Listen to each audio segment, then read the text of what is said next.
अभी हाल ही में royal Swedish academy of sciences द्वारा वर्ष 2024 के लिए रसायन विज्ञान का नोबेल पुरस्कार 3 लोगों को दिया गया है। इन्हें आप लोग अपनी स्क्रीन पर भी देख रहे होंगे। पुरस्कार का आधा भाग डेविड बेकर को कंप्यूटेशनल प्रोटीन की डिजाइन के लिए दिया गया है, जबकि दूसरा आधा भाग संयुक्त रूप से डेमिस हस्बिस और जॉन एम जम्पर को प्रोटीन की संरचना की भविष्यवाणी के लिए प्रदान किया गया है। इन तीनों नामों को आप लोग याद रखिएगा और जिसके लिए दिया गया है उसके बारे में भी आप लोग याद रखिएगा।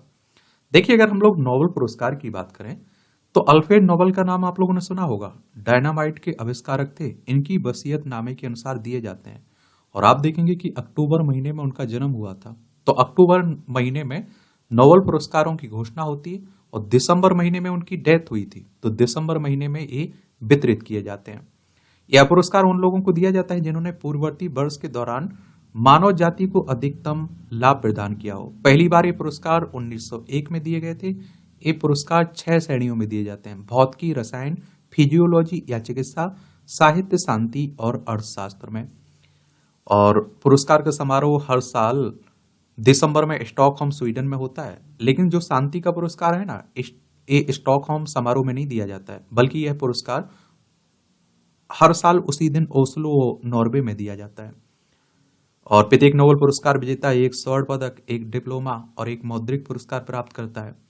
और नोबेल पुरस्कार मरने के बाद नहीं दिया जा सकता है। साथ ही साझा रूप से अधिकतम 3 लोगों को ही नोबेल पुरस्कार दिया जा सकता है। चलिए, आप लोगों से सवाल है कि प्रथम भारतीय कौन थे नोबेल पुरस्कार विजेता? इनका नाम आप लोग नीचे लिख सकते हैं। देखिए, ये हमारी प्यारी पृथ्वी, इसमें आप देखिए हमारा प्यारा भारत, ये आपको फिनलैंड, स्वीडन, नॉर्वे देखने को मिल जाएगा। तो डेविड बेकर का योगदान क्या है, किस लिए दिया गया? तो प्रोटीन इंजीनियरिंग में क्रांतिकारी बदलाव के लिए। बेकर के अनुसंधान समूह ने प्रोटीन इंजीनियरिंग की संभावनाओं को नया आकार देते हुए नए प्रोटीनों को डिजाइन करने के लिए कंप्यूटेशनल विधियों का उपयोग किया है। प्रोटीन का निर्माण वाले 20 विभिन्न अमीनो एसिड में बदलाव करके उनकी टीम ने नए प्रोटीन बनाए हैं जो प्रकृति में मौजूद नहीं है। चिकित्सा और प्रौद्योगिकी में अनुप्रयोग। इन कृत्रिम रूप से डिजाइन किए गए प्रोटीनों में विशेष रूप से फार्मास्यूटिकल्स, टीके, नैनो मटेरियल्स और बायोसेंसर के विकास में व्यापक संभावनाएं हैं। बेकर ने सफलतापूर्वक नए कार्यों वाले प्रोटीन का डिजाइन तैयार किया है जो प्लास्टिक को विघटित करना या फिर प्राकृतिक प्रोटीन की क्षमता से परे कार्य करता है। 2003 में पहली बार सफलता। तो बेकर को पहली बार बड़ी सफलता 2003 में मिली जब उनकी टीम ने एक ऐसा प्रोटीन तैयार किया जो प्रकृति में पाए जाने वाले किसी भी प्रोटीन से पूर्ण रूप से भिन्न था। डेमिस हसाबिस और जॉन जम्पर का योगदान क्या है? तो प्रोटीन फोल्डिंग की समस्या। वर्ष 1970 के दशक से वैज्ञानिक या अनुसंधान लगाने में संघर्ष कर रहे हैं कि अमीनो एसिड के तार अपने त्रिआयामी आकार में कैसे वलित होते हैं।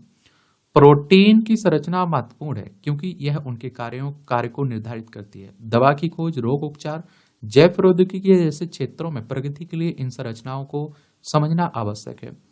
अल्फाफोल्ड 2 के साथ सफलता।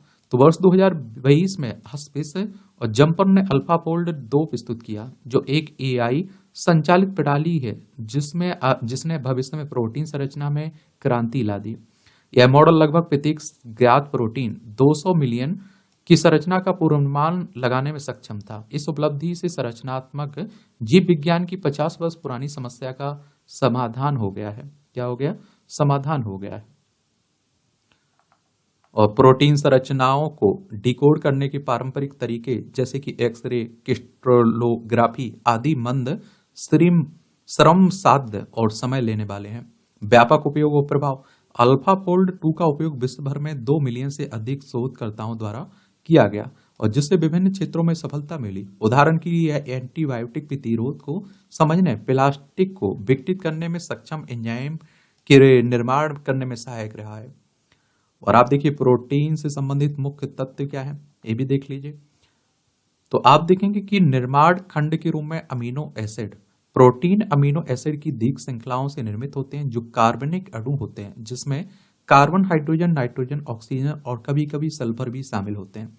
इसमें 20 प्रकार के विभिन्न अमीनो एसिड होते हैं और इनके विभिन्न संयोजन त्रिआयामी संरचनाओं में संयोजित होकर जैविक प्रक्रियाओं के लिए आवश्यक प्रोटीन का निर्माण करते हैं। प्रोटीन की संरचनात्मक भूमिका, तो प्रोटीन की त्रिआयामी संरचना इसके कार्य को निर्धारित करती है। वर्ष 1972 में रसायन विज्ञान में नोबेल पुरस्कार क्रिश्चियन इनफेल्सन को राइबोन्यूक्लियस पर उनके कार्य के लिए दिया गया था, विशेष रूप से अमीनो एसिड अनुक्रम के बीच आवश्यक अणुओं के रूप में प्रोटीन। तो प्रोटीन जीवित जीवों में लगभग प्रत्येक जैविक प्रक्रिया के लिए मौलिक है और जैव रासायनिक प्रतिक्रियाओं को गति देने, संरचनात्मक समर्थन प्रदान करने, प्रतिरक्षा प्रतिक्रियाओं में सहायता करने और पोषक तत्वों को संग्रहित करने जैसे विविध कार्य भी करते हैं। क्या करते हैं? विविध कार्य भी करते हैं। तो इतनी जानकारी आप लोग जरूर रखिएगा, क्वेश्चंस पूछा जाता है इस तरह के पुरस्कारों से, चाहे आप लोग सिविल सर्विस एग्जाम की तैयारी कर रहे हो, स्टेट पीसीएस एग्जाम की तैयारी कर रहे हो, या फिर किसी वनडे एग्जाम की तैयारी कर रहे हो। अब आपका कोई सवाल हुआ करे मेरे लिए सुझाव, तो आप लोग बता सकते हैं। धन्यवाद।